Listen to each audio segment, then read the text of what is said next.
Hallelujah. बीते पिछले वर्ष जो आप लोगों ने संदेश को सुना वो लॉकडाउन के विषय में सुना, जो कि एक महामारी हमारे देश में और पूरे संपूर्ण जगत में फैली हुई है, जिसका नाम कोरोना वायरस है। उन संदर्भ में आपने इस संदेश को सुना था। सो आज भी हमारे जो श्रृंखला रहेगी, जो हमारा संदेश रहेगा, वो इसी आधार पर रहेगा। हम देख रहे हैं परमेश्वर के वचन से, निकालिएगा परमेश्वर का वचन मत्ती की किताब, इसका 24 अध्याय और इसका 21वां पद।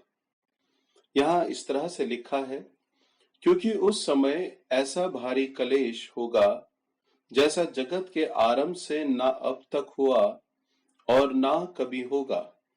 यहाँ पर परमेश्वर का वचन में लिखा है कि जगत से पहले अभी तक इस प्रकार का भारी कलेश जैसा जगत के आरंभ से ना अब तक हुआ और ना कभी होगा।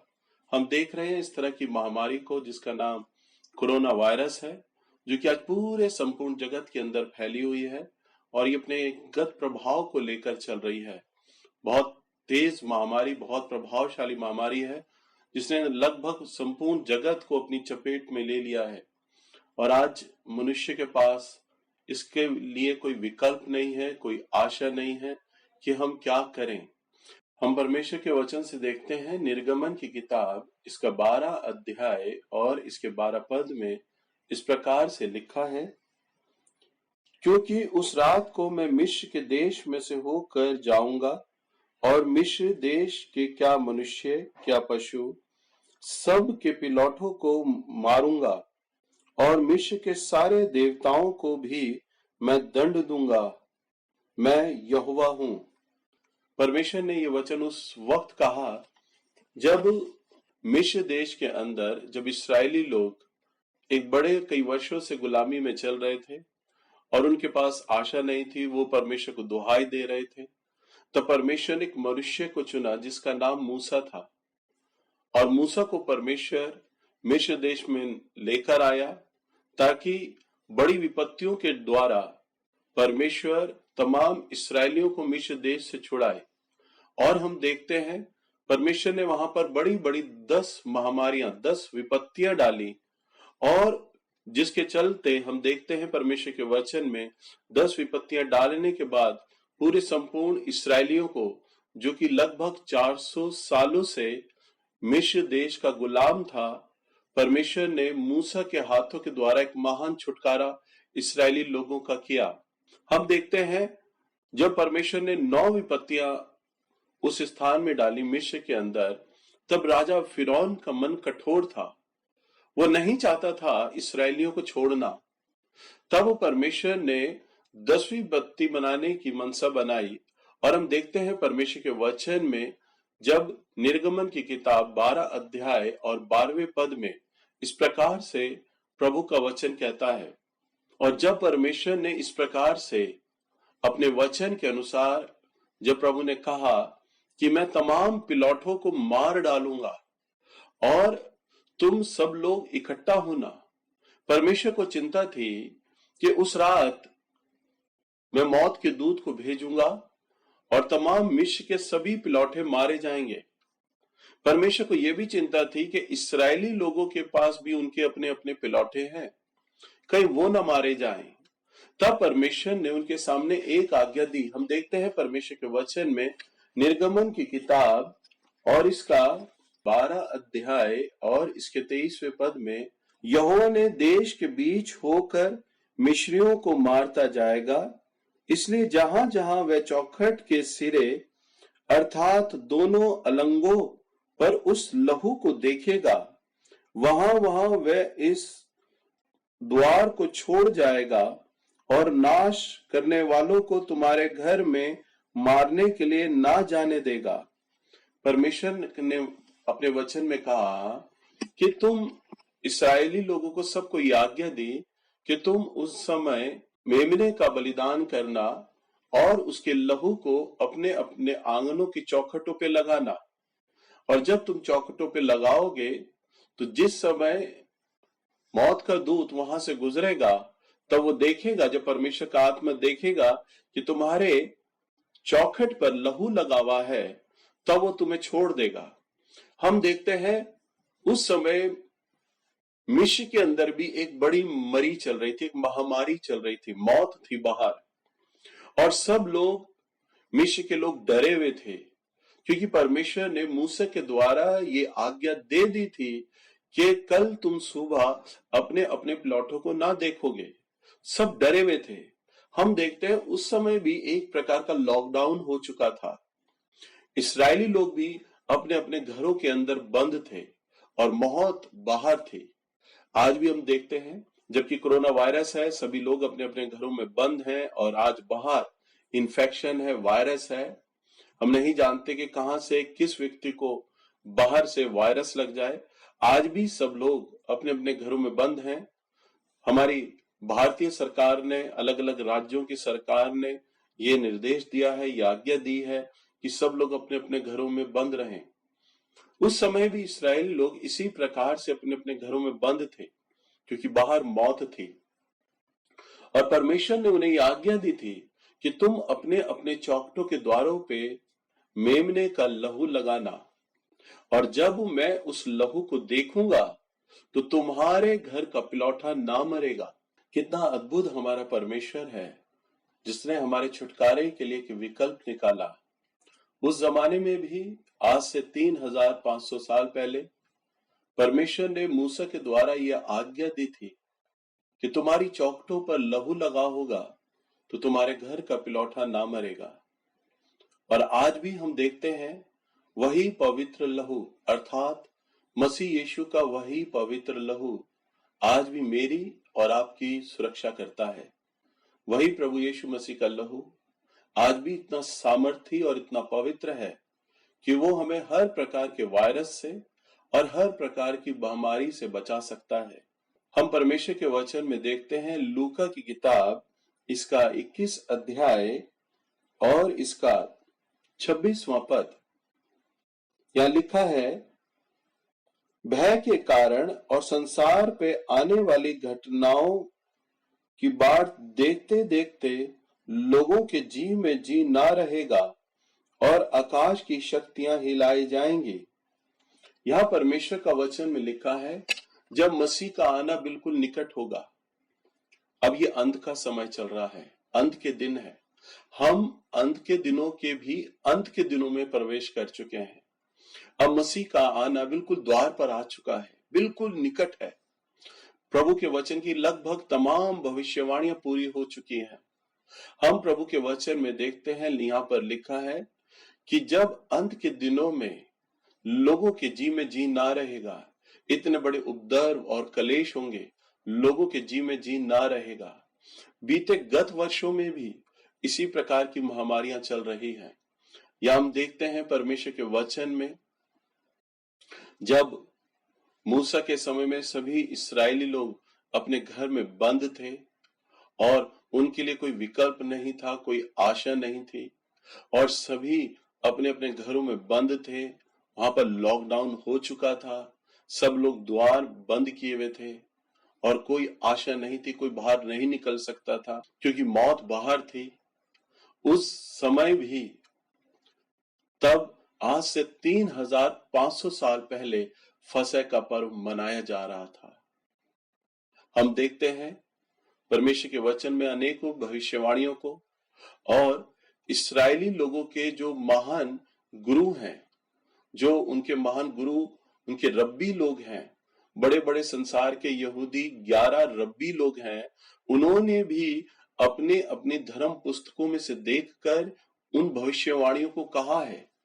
हम ये नहीं कहते कि उनकी धर्म पुस्तकें हमारे लिए मान्य हैं, परंतु हमारे लिए तो परमेश्वर का वचन अर्थात बाइबल ही सबसे बड़ी प्रथम पुस्तक है। परंतु हम उनकी पुस्तकों को एक रेफरेंस में ले सकते हैं, एक सहायता में ले सकते हैं हम उनकी। परंतु उनकी जो धर्म पुस्तकें हैं, वो भी बाइबल के आधार पर उन्होंने जो परमेश्वर के वचन में जो भविष्यवाणियां हैं, उन भविष्यवाणियों को निकाल कर वो आज भी मसीह के आगमन की प्रतीक्षा कर रहे हैं। हम देखते हैं, आज से 3500 साल पहले मूसा के समय में जब इस्राएली लोग अपने अपने घरों में बंद थे, तब उन्होंने एक फसह का पर्व मनाया। आज जबकि कोरोना वायरस के चलते संपूर्ण जगत में लॉकडाउन है और इस्राएल में भी लॉकडाउन था, आपको जानकर ये सुनकर ये अचरज होगा कि बीते 8 अप्रैल में भी इस्राएल के अंदर, जबकि पीछे से उनका लॉकडाउन चला आ रहा था, 8 अप्रैल में उन्होंने ये घोषित किया, बहुत सख्त उस दिन उनका लॉकडाउन था, बहुत बड़ा कर्फ्यू था। और उनके रब्बियों ने, जो संसार के सबसे बड़े 11 रब्बी हैं, उन्होंने ये आज्ञा पारित करी थी कि पूरा इस्राएल जितना भी है बहुत गहन प्रार्थनाओं और उपवास के साथ सबत का दिन मनाए। क्योंकि हमारे धर्म पुस्तकों में ये कहा गया है, ये भविष्यवाणियां हैं कि हम भी आखिर का जो फसह का पर्व मनाएंगे वो इसी प्रकार का होगा कि जिस प्रकार से हमने मूसा के समय में तमाम इस्राएली लोगों ने मिस्र के अंदर लॉकडाउन में 3500 साल पहले फसह का पर्व मनाया था, उस वक्त भी हम ये मना रहे हैं। उन्होंने कहा हमारे धर्म पुस्तकों की भी भविष्यवाणियां पूरी हो रही हैं।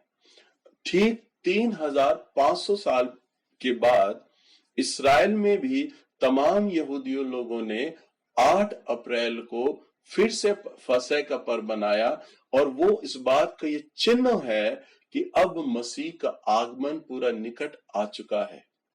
हालेलुया।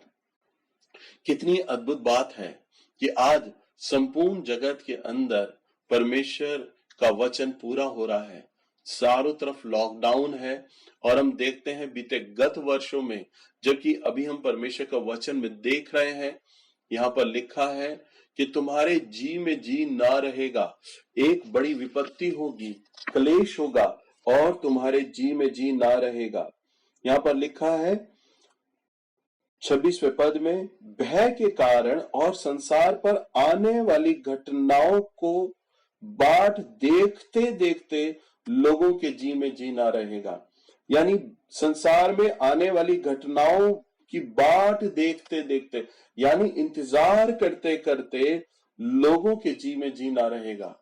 अर्थात परमेश्वर का जो वचन है, जो इस बात को पारित करता है कि बिल्कुल मैं ठीक द्वार पर हूंगा, मैं आ रहा हूंगा और तब तुम्हारे जी में जी ना रहेगा। मैं आप लोगों को इस समय जो एक बात बांटने जा रहा हूं, आपके साथ शेयर करने जा रहा हूं, ये बहुत ही अद्भुत बात है। हम पिछले समय में हम इन महामारियों को देखते आ रहे हैं कई वर्षों से। हम सबसे बड़ी एक महामारी को देखते हैं जो 1720 में हुई थी, और ये 1720 में जो हुआ था ये एक प्लेग नाम की बीमारी थी जो कि पूरे यूरोप में हुई थी, और इसके अंदर एक बड़ी विपत्ति आई थी और पूरा का पूरा यूरोप के कई देश इस विपत्ति में, इस प्लेग में सिमट चुके थे। ये एक बड़ी महामारी थी। जैसा कि परमेश्वर का वचन हमें कहता है कि तुम मेरी बाढ़ जोते होगे और तुम्हारे जी में जी ना रहेगा, और तुम भारी क्लेश, भारी उपद्रव देख रहे होगे। तो हम देखते हैं 1720 के अंदर भी इसी प्रकार से प्लेग आया था जो कि पूरे यूरोप में रहा था, और फिर उसके ठीक 100 साल के बाद 1820 के अंदर कॉलरा आया जो कि पूरे एशिया को, उसने संपूर्ण एशिया को लपेट लिया। एशिया के अंदर कई देश हैं, उस एक देश के अंदर एक नदी का पानी पीने से लोगों के अंदर कॉलरा फैलता गया, ये डिजीज, इन्फेक्शन फैलता गया और पूरे संपूर्ण एशिया को और उसके बाद पूरे जगत को इसने लपेटना शुरू कर दिया अपनी।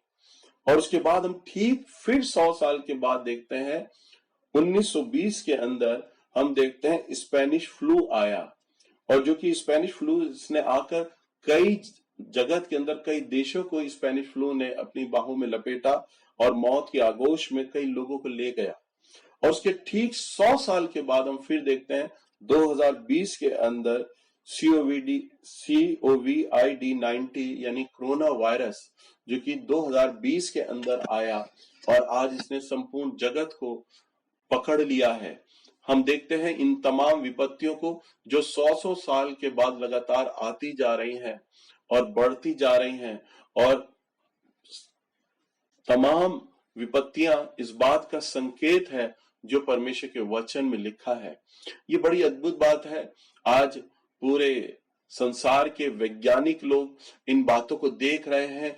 बिल्कुल ठीक 1720 में एक बीमारी आती है, 1820 में एक बीमारी आती है, 1920 में महामारी आती है और फिर 2020 में आती है। पूरा ये आंकड़ा हर 100 साल के बाद क्यों हो रहा है? क्या कारण है? प्रकृति में ऐसा क्या कारण है? इन्फेक्शन होने का क्या कारण है? हर वैज्ञानिक अपनी अपनी भाषा बोल रहा है, हर वैज्ञानिक अपनी अपनी खोज कर रहा है, अपने अपने आर्टिकल लिख रहा है, अपना तथ्य लिख रहा है, अपने अपनी सोच विचार लिख रहा है। हर व्यक्ति के अपने विचार हैं, ये क्यों हो रहा है? परंतु हम देखते हैं परमेश्वर का वचन बिल्कुल आज सटीक है, जो इन बातों के विषय में कहता है, जो ये कहता है कि अंत के दिनों में तुम्हारे मन में जी ना रहेगा। हम देखते हैं कई आज परमेश्वर के दासों ने भविष्यवाणियां करी हैं और बड़ी बड़ी विपत्तियां और बड़ी बड़ी महामारियां अब बहुत जल्दी जल्दी इस संसार में घटने लगेंगी। परंतु हम सब लोगों के लिए तो वही परमेश्वर का लहू है, वही परमेश्वर का वचन है जो आपकी और मेरी सुरक्षा करता है।